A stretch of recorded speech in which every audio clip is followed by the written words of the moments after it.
শুভ দুপুর বন্ধুরা, কেমন আছো তোমরা? আশা করি ভালোই আছো। আজকে বানাবো কি জানো, লাস্ট মিনিটে পাতলা করে কাতলা মাছের ঝুল। এইভাবে কাতলা মাছগুলোকে আমি এখন ফ্রাই করে নিচ্ছি, তারপর বানাবো পেস্ট, টমেটো আর আদা বাটা। শুভ দুপুর বন্ধুরা, আজকে বেগুন দিয়ে কাতলা মাছের তরকারি বানাবো। তাহলে দেখো তোমরা। শুভ দুপুর বন্ধুরা, কেমন আছে তোমরা? আজকে আমি লাস্ট মিনিটে বানাবো বেগুন দিয়ে কাতলা মাছের ঝোল। তাহলে দেখো তোমরা।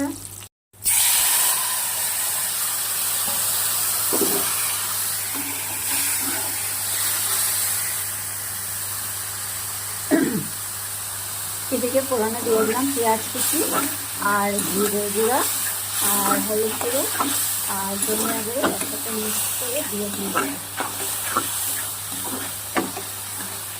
আর এখন একটু আদা বাটা দিয়ে দেবো।